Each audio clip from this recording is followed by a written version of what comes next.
This is section 02 in advanced geometry. Today we'll talk about some quadratics. What do quadratic equations look like? Who remembers what they look like? What's the biggest exponent that you see in the actual equation? Biggest exponent is a 2. This is what's called standard form of a quadratic equation. Looks weird with all the variables in there, but if I give you like this, 2x squared plus 3x plus 4, look at all the exponents in there. What's the biggest exponent you see? That's a 2. That's called a quadratic equation. The shape does it make? It makes a parabola, like the U-shaped thing. I have two different parabolas drawn on here. I have a green one and a red one. Tell me about that green one. Does it open up or open down? Green one opens up, because you can just look at the arrows. Which way is it pointing? It's pointing up. And the red one opens down. Cool? So how can you tell without even knowing what the equation is if it opens up or open down? You look at the a value. And the a value is the number in front of x squared. If a is a positive number, that parabola will open up. And if a is a negative number, that will open down. If a is 1, then it's still a positive number. I meant to say if a is 0, then it's not quadratic at all, because what's 0 times x squared? 0, and then there wouldn't be any x squared, and then it'd be a linear equation. So let's do some quick visuals right here. Open up or open down? Down. Have a maximum or a minimum point, though? Doesn't that have a maximum point right here? That's called a vertex, to refresh your memory. That's the vertex of your parabola. This guy, up or down? And does it have a max or minimum? Has a minimum. It's like the old opposite game. If it opens up, it has a minimum, right? If it opens down, it has a maximum. So, again, talking about the a value, if the a value is positive, the parabola opens up. If the a value is negative, parabola opens down. Where's the a value again, though? In front of the x squared, right? It's called the coefficient of x squared. Coefficient means number in front of a variable. So coefficient of x squared. So this guy, up or down, how does he open? Is this in standard form, though, also? Yep, and a value is -3, so it opens down. It'll have a maximum. If you need something to help you with that, it's like just sketch a little picture. Make yourself a parabola that opens down, and it's like, oh, that has a maximum. Right? If you need help, make a little sketch. You'll learn that in geometry. When in doubt, sketch it out. Next one, open up or open down? Up, max or min? Min. How do you know it's quadratic, though? Biggest exponent is a 2. Cool. Is that a quadratic equation? Yep, biggest exponent is a 2. What's the a value? 1/2. So should it open up or open down? It's still a positive number, right? So it opens up, and then it'll have a minimum. Cool with open up, open down. That's just some refresher basics. Again, what about that one? That one's like so easy that it's hard. Is it a quadratic equation? Yep, the biggest exponent is a 2, right? Open up or open down? Up, right, because that's a positive number. What's a b value? 0. What's a c value? 0. I like it. Sounds like we really knew what we were doing last year. And if it's a little shaky, that's what the point of today is. So here we go, graphing quadratics. This front side is all about stuff that's in standard form. Again, y equals ax squared plus bx plus c. What we really want to know to graph this, it's not nearly as easy to graph a parabola than it is to graph a line, because you can't just like do rise of a run, rise of a run, rise of a run. You got to know where the vertex is. That's that minimum or maximum point. And when it's in standard form, to find the vertex, we need to know what a, b, and c is. So here's our first parabola. Is that in standard form? Let's identify a, b, and c. A is, b is, yeah, watch those signs. It's a -6, and c is. Cool. Again, if you have questions, shout them out. Right? Don't be intimidated. To find the x value of the vertex, here's a little formula that you should probably get memorized, especially when you take the ACT and stuff like that. If it's in standard form, if you do the opposite of b over 2 times a, that will give you the x value of the vertex that we're going to find. Well, opposite of b. If b is -6, what's the opposite of that? And please do this off to the side. This is called an answer blank right here. It's not called a work blank. Don't do your work in the answer blank. Do your work off to the side. We got 6 over 2 times a. Well, if a is 1, 2 times that is 2, correct? So I got 6 over 2. What's that turn into? We just figured out that the x value of our vertex is at 3, right? So when I plot my ordered pair, You know, I know the x value is 3. The weird part for us last year was how do you find the y value, right? How do you find the y value? That's what this is for. Isn't that what that equation says? Like, how does it start? It starts with y equals. If you know an x value, you substitute 3 in for x, and then it will give you a y value, correct? And the hard part is substituting things in correctly. If you do this, good things will happen. Wherever there's an x, please put parentheses around that. And then I will actually let you do things in your calculator. Okay, so grab your calculator if you have it. If you need one, let me know. But what I'm going to do is I'm going to substitute 3 into these parentheses and just type exactly what I see. So give me a second here. Isn't it parenthesis 3, close the parenthesis, squared, minus 6. Then there's another parenthesis. I'm putting 3 in there, plus 7. Isn't that exactly what that equation is? But where there was an x, I substituted 3 in there. And when it's positive, it really isn't that big of a deal. But when you want to substitute a negative number in there, it makes a tremendous difference that you're putting things in parentheses. What do you get when you hit equals? Negative 2. So the y value is at negative 2. Now let's put that right here.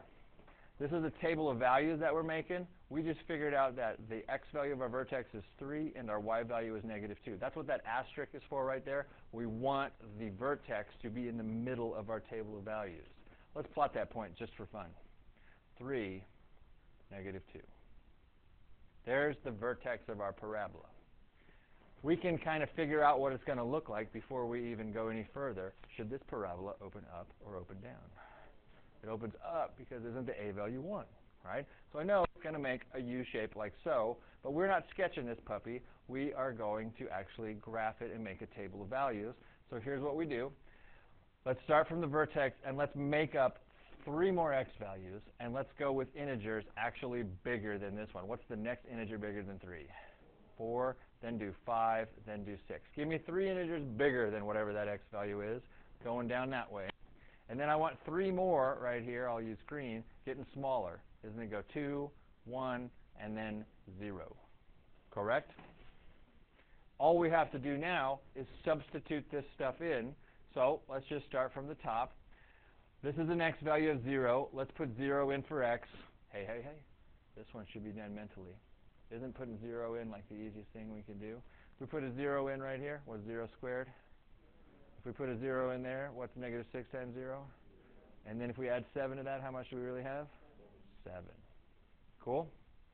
Now put 1 in. So go back to your calculator if you want to, and just do the same thing. Put parentheses, all that good stuff, and type her in. Let me get back with this.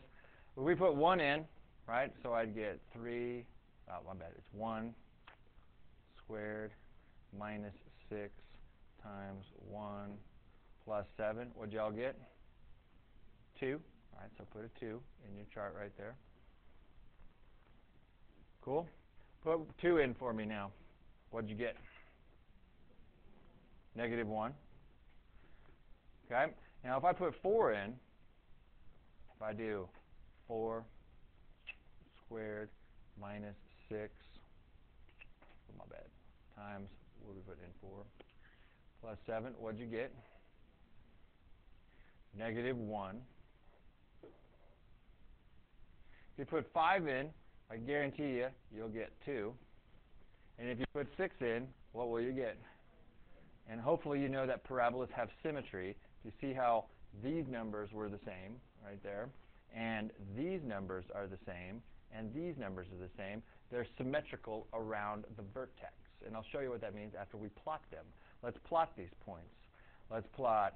I usually roll with these blue ones first down here. I plot my vertex first, then I plot 4, negative 1, 5, 2, 6, 7. Cool. And then I plot those green ones. 2, negative 1, 1, 2, and then 0, 7. And do you see how, like, each blue dot and each green dot, if I was to put this line right here, they're like, if I would have made it a little more vertical than that, you see how they're like exactly the same distance away from that vertex right there. There's symmetry around the vertex of your parabola. Sketching that parabola is the hardest part. So you just kind of freehand it. Never use a straight edge because it's not straight. Start at your vertex, and I just try to smoothly connect this half together first and put an arrow as it goes up. And then I go to the other side, and I try to do that. Cool? There's the actual parabola itself. It should open up. It did open up, and it's got a minimum right here at 3, -2. So that's what it's asking for our vertex right here. It's an ordered pair. Remember, ordered pairs are in parentheses. If you don't put the parentheses, I'll mark it wrong. The axis of symmetry is that vertical line that I just showed you. I erased it, but draw it with your straight edge and make it dashed. Don't make it solid. The reason why we make it dashed is because it has nothing to do with the parabola, but that's a vertical line that goes through the vertex. Let's try it one more time. A nice, neat vertical line that goes through the vertex. Vertical lines only have one variable in their equation. What does it have, x or y only? X equals, and what does x equal in every single one of those places? Does an x equal 3? And for those of you who haven't been shown what vertical lines are all about, this is the point 3, -2. This is 3, -3, 3, -4, 3, -5, 3, -6, 3, -7. Isn't every x value 3 every single time? That's why it's x equals 3. Cool? Our axis of symmetry is not 3. It's x equals 3. It's that vertical lines equation that went through the vertex.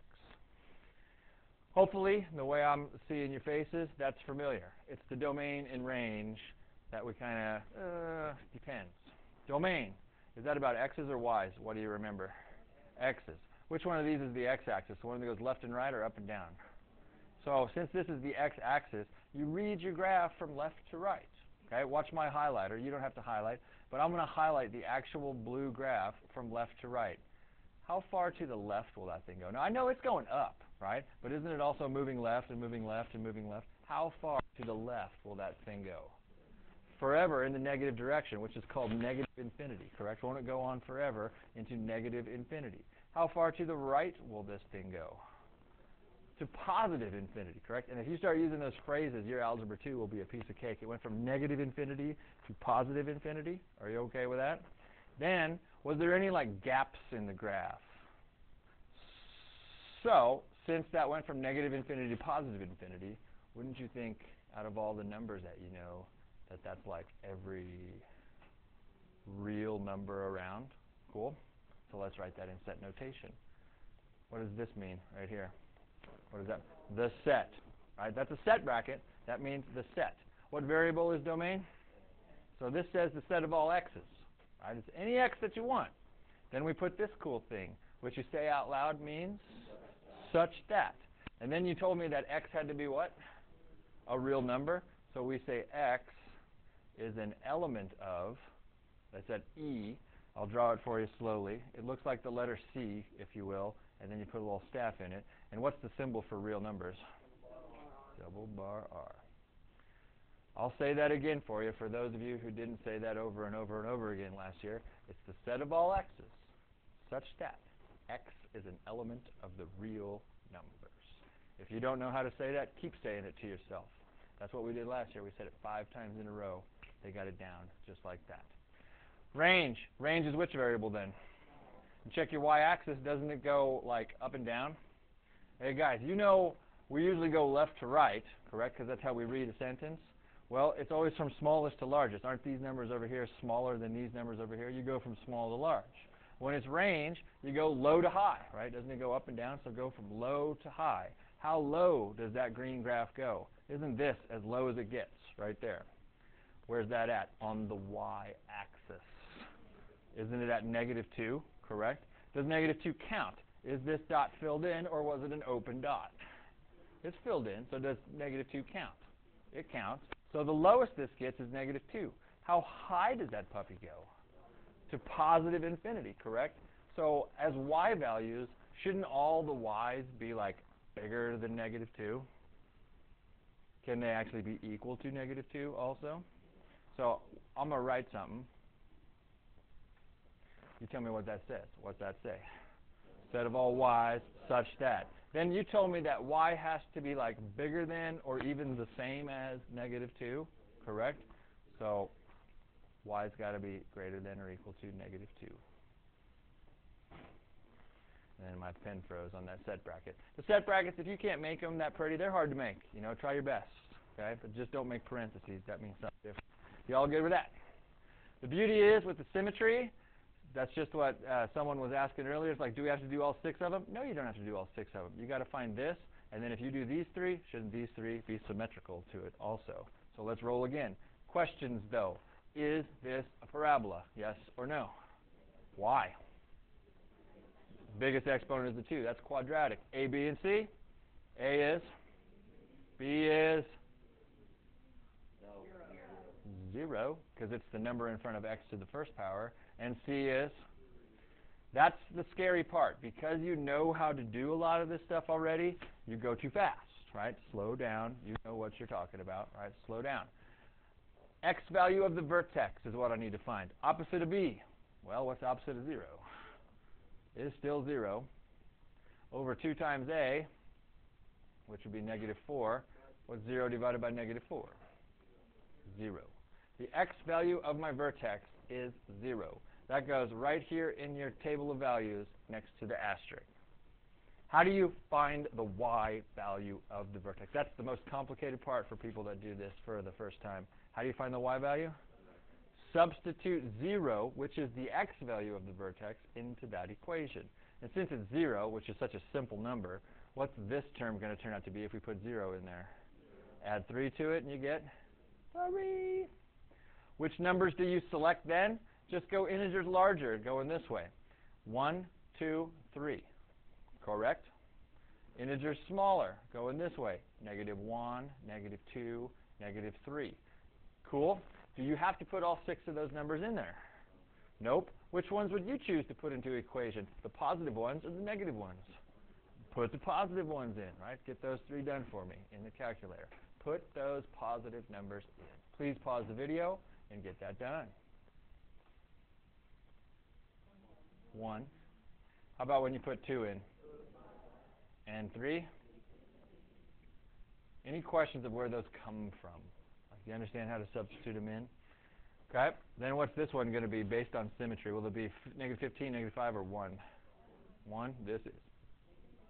And this is negative 15. Cool? Let's plot those points. The first point to plot, in my opinion, is the vertex. Plot the vertex first, which is at 0, 3. Be very careful. Is it this? My bad. That's not even in the right spot. Is it red dot or green dot? Which one's at 0, 3? Right. The green one's at 3, 0. The red one's at 0, 3. Watch yourself. It's been a while. Thank you, Summer. How's this parabola open? Up or down?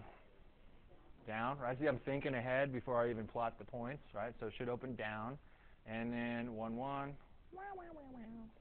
2, negative 5. And then don't worry about the other one because it went off our graph, correct? Since they had the scale on there for me already, nobody cares about him. And plotting the other boys. Connecting them together is the hard part. Try your best. It's not straight. It's got some curve to it. Graph the axis of symmetry as a dashed line. It is a vertical line that goes through the vertex. So since that's right over the top of the y-axis, make it longer than the y-axis. You see how my red arrows are still up, so I can kind of see it? What is the equation of that vertical line? Put it next to one of the arrows. What is the equation of this bad boy? X equals 0. All vertical lines are x equals some number. The vertex itself is at, this is wrong. That's totally wrong. If I put 0, 3, what's missing? Parentheses, it's in ordered per. Domain is all about x's, so you know it's going to start with the set of all x's such that. Then you just got to decide what it has. From left to right, how far left would that puppy go? Say it right for me. Don't say forever. To negative infinity, how far right will it go? And from negative infinity to positive infinity is called what? Like how many numbers go from negative infinity to positive infinity? All real numbers. So, what do we put next? X. What's the symbol mean? This is what it says. What's it mean? Element of double bar R, which is the real numbers. Awesome. Range, low to high. How low does this particular graph go? How low does this bad boy go? Not infinity, but to negative infinity. There's two different places, right? It goes to negative infinity. How high does it get? 3? Does 3 count? It'll always count. If there's an open circle there, that means it doesn't count. So you say y is, since it's going to negative infinity, you want it greater than or less than? Less than, and you need the equal to bar 3. Awesome. Lunchtime.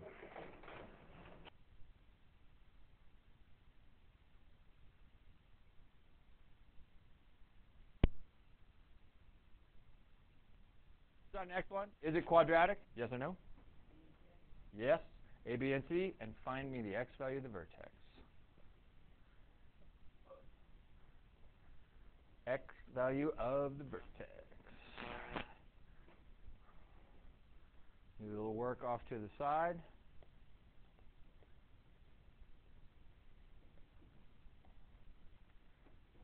Did we get negative 2? Awesome. How do you find the y value of the vertex again? That's the one hard part. How do you find the y value of the vertex? Substitute negative 2 in. Oh my goodness. Do you think parentheses are important? Because there's a major difference between this, watch me, between this and this. This is negative 4, and this is a positive 4. Because all that's getting squared in this problem is just the 2, and then the negative comes along for the ride. Don't we want to square the negative 2, and that comes out to be positive. So put parentheses around it. Go for it. Find me the y value of the vertex.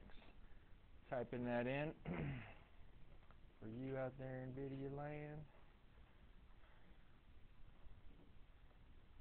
Negative 2.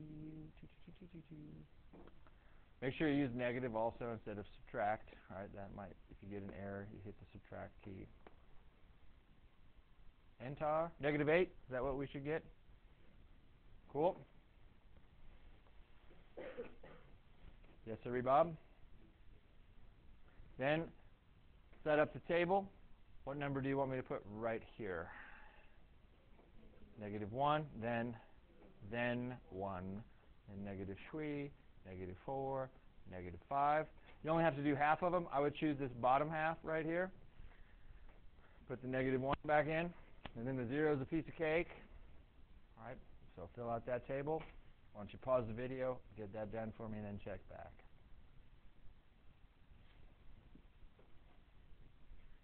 Then once you have those 3 puppies figured out, use symmetry to help you figure out the other ones. And then plot away. Negative 2, negative 8. How should this parabola open? Up, because the a value is positive.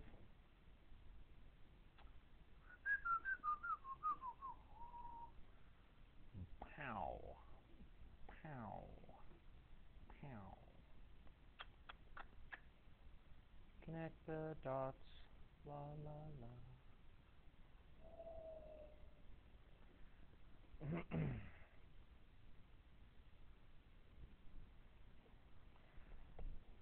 After you have the parabola graphed, we have to graph something else. What's the other thing we have to graph?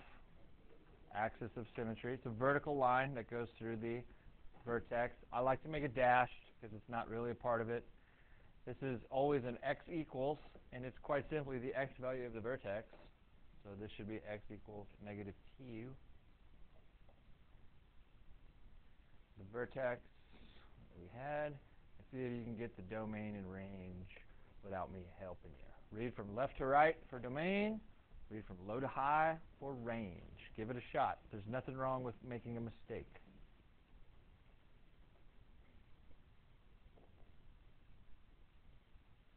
left to right. This thing goes on forever to negative infinity to the left and to positive infinity to the right. So that is all real numbers. So it's a set of all x's such that x is an element of the reals. Spoiler alert, every parabola has that for a domain if you haven't figured that out yet. Always all real numbers for a parabola domain.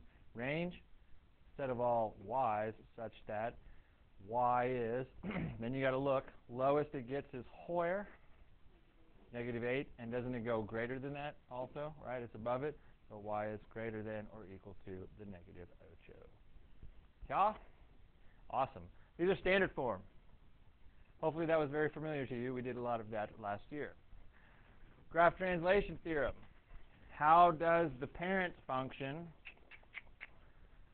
relate to something that's in vertex form? So first, this is vertex form of a parabola. Let me make up this. F of x equals 3 times the quantity of x minus 2. Come on. Sorry. X minus 2 squared plus 1. This is an a value right here. It's still how you determine if it opens up or down. If a is positive, it opens up. If it's not negative, it opens down. This hk right here, see that ordered pair? That's your vertex of your parabola. It already tells you what the vertex is. That's why it's called vertex form. You could look at this equation and see what the vertex is. The goofy thing is, what kind of symbol is in front of h in this formula? It's a negative, aka an opposite.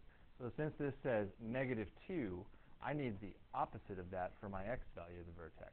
What is the vertex of this particular parabola? 2. Then what's the y value of the vertex, which is this k letter right here, which is what? 2, 1. Just out of curiosity, real quick, that has nothing to do with these problems. Let's see if we can figure out what the vertex is in all of them real quick, just out loud. What's the vertex of this guy? That is in vertex form. What's the vertex of this one? -1, 3. What's the vertex? My bad. What's the vertex of this parabola? -1, 2, right? Because it's in vertex form already. Well, what we're doing is we're not just saying what's the vertex. They want to know how does this parabola compare to the plain Jane guy. Mr. Plain Jane parabola looks like this. Opens up, right, because isn't the a value 1, and the vertex is at 0, 0. This is called your parent function. That's where all parabolas come from. They come from that blue one right there. Well, some of them can be what we call reflected over the x-axis. If I took this blue thing and reflected it over the x-axis, wouldn't it look like that? The green thing, correct? What did it change? The openness. The green one opens which way? It opens down instead of opens up. And what do you look at to see if it got reflected over the x-axis? The a value. If a is positive, then it did not get reflected over the x-axis because it's opening up. If a is negative, it did get reflected over the x-axis because now it's opening down. The translation, that means how far you slide from left to right or up and down. The translation is basically what your vertex is. It will move h units right and k units up or down. And we'll see that later once we get into an actual problem. And the dilation is how much it stretches. Watch my hands here. Pretend I had a chunk of clay in my hands right here, and I want to vertically stretch it. Doesn't vertically go up and down, correct? If I vertically stretch it, wouldn't I go right here? What happened to that piece of clay? Did it get fatter or did it skinnier if I vertically stretch it? It got skinnier, correct? Now if I started over, if I had this piece of clay and I vertically compress it, which means go, what happened to that piece of clay? Did it get fatter or skinnier? So that could happen to the parabola also if it gets stretched out, aka vertically stretched, or it could get vertically compressed. It could get fatter or skinnier. So let's just go through this. It's a 3-step process. What we do on these right here is we number 1, 2, and 3. And we're going to use this note card right here, which I'll let you use on homework quizzes and stuff. That note card is printed out on your homework quiz so you can see it. Okay? Let's just go through the 3-step process. First of all, here's a parabola that's in vertex form. Let's answer the first question. Did it get reflected over the x-axis? And what you're looking for is your a value, which is right here. Isn't it a 1? If that's a positive number, the answer is no. If it's a negative number, the answer is yes. Did this get reflected over the x-axis? No, it still opens up. So nothing happened, put a dash right there. Nothing happened in step 1. Step 2, The translation that happens, we put a giant capital T right here. The T stands for translation, and it'll move H units right and K units up, if you will, right? HK. What's my H value in this bad boy right here? H is not 1, it's how much? It's -1. It's always the opposite of what this number is right here. Since that says a +1, H is the opposite of that. So this moved -1 units in the right direction, aka 1 unit left, right? It went -1 units right, which you call 1 unit left. And then how far up or down does it move? What you see is what you get with that guy right there. It's the opposite in the parentheses, and what you see is what you get. It went 3 units up. Cool? Then the last thing is you want to see if there was a dilation. If it gets vertically stretched or vertically compressed, it's all about the A value right here. And you're thinking of that A value as positive. That's why it's got absolute value bars around it. It's like just pretend A was positive. If A was bigger than 1, then it got vertically stretched. Is A bigger than 1? Nope. If A is between 1 and 0, it got vertically compressed. Is that between 1 and 0?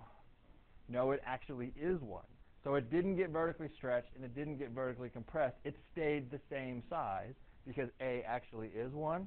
So we put a dash right here. It didn't happen. Cool? Hang with me on this. It's only one example, right? We've got 3 more to do. But now once we do the 3-step process, let's make a rough sketch of this bad boy. First, roughly plot where you feel the vertex is. Isn't it at -1, 3, correct? Because the original vertex was at 0, 0, but this guy, if my pen would stop moving, this guy moved 1 unit left and 3 units up, correct? Now here's the part that you'll make a mistake on. You need to put the ordered pair right next to that, because does this sketch have a scale on it whatsoever? Nobody knows where that point's at without a scale. You have to put -1, 3 as an ordered pair underneath that vertex. Why did I choose underneath it? Because which way is this parabola open? Up. But did it get any fatter or skinnier? No, because step 3 didn't happen. So whatever your normal parabola looks like, make that normal parabola. Sorry for that little flaw there. Make your normal parabola. Cool? Then the last thing I need you to do is write a complete sentence of what actually happened. Here's how it starts. The graph of f of x equals x squared has been. The graph of f of x equals x squared has been. Starts with a capital letter because it's a complete sentence. The graph of f of x equals x squared has been. That's the beginning of every sentence. The graph of f of x equals x squared has been. Because remember, he's a parent, right? This is who he started as. And then we did stuff to him. What did we do? These 3 things in this order. You write them in that order. Number 1, did it get reflected over the x-axis? So we don't need to put that. Did it get translated? So we will say it got translated 1 unit left and 3 units up. And that's it. We put a period at the end. The graph of f of x equals x squared has been translated 1 unit left and 3 units up. And if there was any kind of dilation, we would put that in our sentence also. It's just taking our abbreviated stuff, which this is what we're totally allowed to abbreviate. That's why we put those 3 steps, because our answer is really that sentence right there. Cool? Capital letter, period, also. Let's do it again. Step 1, 2, and 3. And again, use this little cheat sheet right here, this note card, if you will. Step 1 is about reflected over the x-axis. How do you know? It says it for you right there. If A is negative, then it got reflected over the x-axis. What's the A value? -1. Did it happen? So we'll learn this year when we do our actual reflections. This lowercase r stands for reflection, then put a little x as a subscript. That means it got reflected over the x-axis. Just a nice abbreviation, right? It did happen. It got reflected over the x-axis. Translation? Where did it go? 1 unit left, so we put that as -1, and then finally 2 units up, correct? Was there any dilation? This A value is a -1, but remember, we're thinking of it as positive, so think of it as a +1, correct? If it's a +1, neither case fits, right? Because it's not bigger than 1, it's not between 0 and 1, there was no dilation whatsoever. It didn't stretch, it didn't get fatter or anything like that. So, boom, nothing happened. Make me a rough sketch of this bad boy. Plot the vertex first, put the ordered pair.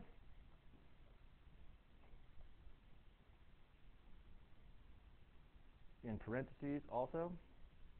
Where's this bad boy open? That's what step 1's all about. It opened down. Did it get fatter or skinnier or anything like that, though? So try to make it the same size as what you made the previous one. It's just a sketch, though. It's nothing really wrong or right about it.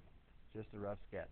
You don't need to put any scale on your axes or anything like that. Just plot that vertex is the most important thing. Let's write our sentence. Starts with the graph of f of x equals x squared has been.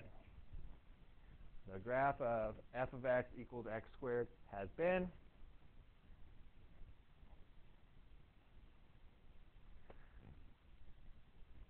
And then since there was only one other thing that happened, you can just use the word and instead of putting a comma. The graph of f of x equals x squared has been reflected over the x-axis and translated 1 unit left and 2 units up, a period. I'm liking that we remember how to do this. Next one is tricky. Tricky. Is it in vertex form? Yes. Even though there's like no parentheses there, it's kind of like this. If you had negative 1/4 times the quantity of x minus 0 squared minus 1, right? Because it's like nothing happened to x at all. It's kind of like they're saying it's x minus 0 in parentheses. So let's go through our 3 steps. And this will be the last one of these that we'll do if we understand this one pretty well. Did this get reflected over the x-axis? Yeah. A value is negative, correct? So r sub x. Q. Translation. Where did it go, left or right? It had nowhere, right? Right. So the translation, and I heard some people try to say it, that T is said out loud as translation. It translated 0 units right, and where did it go? 1 unit down. Like abbreviating in math symbols, you still have to say it in English correctly. That means translated 1 unit down. Cool. And then was there any dilation at all? The A value is definitely not a 1, right? Just think of it as positive again. Bigger than 1 or less than 1. So this will tell you that it got vertically what? So here's what you'll abbreviate in here. Vert, comp, and then put a 1/4. Because it got vertically compressed by a factor of 1/4. Where did the 1/4 come from? That's what the absolute value of the A value is right there. It got vertically compressed by a factor of 1/4. Yes? So let's make our sketch. Okay? 0, negative 1. How's this parabola open? Down, so that's why I'm going to put my ordered pair above him. And then it got vertically compressed by a factor of 1/4. Use your hands is what I tell kids. If it got vertically compressed, should it get fatter or skinnier? So make your parabola look fatter than before. Really got 4 times fatter, so it's a big boy. Then write your sentence, and we'll call this section complete. The graph of f of x equals x squared has been reflected over the x-axis, translated 1 unit down, and vertically compressed by a factor of 1/4. Period. Awesome. Let's skip the next one and go straight to vertex form of a parabola. What they do is they tell you the vertex and they tell you some point on the parabola that's not the vertex. Here's how I roll. I am a formula guy. You will learn that through geometry when we do all our formulas. We start by writing the equation down first, but we're going to do a little fibbing. We're going to call this guy y instead of f of x. So right here, please write down y equals a times x minus h squared plus k. Always start with the formula. So simple. Then the other thing I ask you to do, this makes a huge difference, is above the actual vertex and above the point, let's put the variables. Isn't any normal old point just x comma y, correct? So please put an x above this and a y above that. And in your vertex, Is the vertex HK or KH? What's the vertex? It's HK. Put an H above him and a K above this guy. As an ordered pair, they're telling you straight up that H is 5 and K is 4. And if you look in this formula, there's 1, 2, 3, 4, 5 different variables, and you know 1, 2, 3, 4 of them already. Which one don't you know? You don't know. Which one? A. So substitute in everything that we have. What's Y? 7. What's A? It's A. What's X? Minus H, which is a 5. Close that up. It's got to get squared. Plus K, which is how much? Everyone see where those numbers came from. Right? And if you do what I ask and put the HKXY above it and write the formula down, that's a piece of cake. Now all we got to do is solve for A, correct? So order of operations says do this first. Let's do it mentally. What's 6 minus 5? And then it's got to get squared. How much do you get right there? So here's what I got. Never just half-ass stuff. Do things from left to right. This didn't get affected. It's still there. Equals is still there. Don't you have A times 1 in this situation? How do you really write that? 1A, right? You don't even need the 1, plus 4. Good? Solve for A. What do we got to do? Subtract 4, and A equals a shwee. We are not done, though. Just because we know that A is 3, you need to go back and write the actual equation for this particular parabola. You need an A, an H, and a K.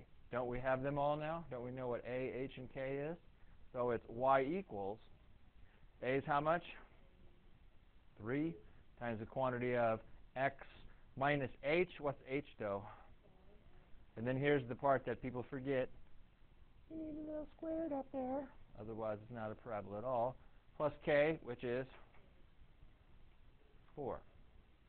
So what you really have is this parabola's got a vertex of 5, 4, right? Didn't they tell us that? Vertex of 5, 4. But we didn't know what kind of like dilation thing happened to it or anything. We didn't know what A was. We had to figure that out. So we figured it out. Let's do that one more time. Let's skip number 10 and go to number 11. How do you start? Formula and label that stuff above, right? Don't assume it always goes HKXY. The vertex is HK. The point is XY, right? Just well, if they switch those around, then you're in bad news, right? They tell you the point first and the vertex second. The vertex is always HK. Maybe. And the point, come on, and the point is XY. Substitute in. Y is negative 8. A is still A. X is negative 7. Minus H, so minus a minus 3, which is really a plus 3. And then plus K, which is an 8, correct? Now, order of operations really gets violated in a lot of these problems. It's all right, we don't do the order of operations that much. But I do know that this is still going to be there, and I need to figure this whole chunk of stuff out. What's a negative 7 plus 3? Negative 4 squared, 16. Let me show you something, though. This is bad. I see many people write this. Cool. They write it like that, and then they try to add these together and get a 24 right there. Can you do that? Can you add the 16 and the 8 together? Well, being how these are supposed to be multiplied together, don't you have to do all multiplication before you can do any addition? And it's also because you wrote this backwards. Do we say A16 or 16A? It's got to be 16A, so just take your time with that, and then there's really a plus 8. See, those are not like terms. You can't add them together.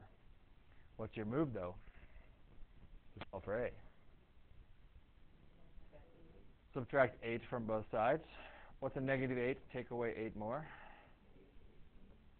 Sometimes we'll end up getting a fraction here when we're all said and done, but then when we finally divide by 16 and 8 turns out to be negative 1, if you get a fraction like 2/3, that's cool. If you get a fraction like 4/5, that's cool. You might get a fraction there. Am I done with this problem? Nope. Finish it.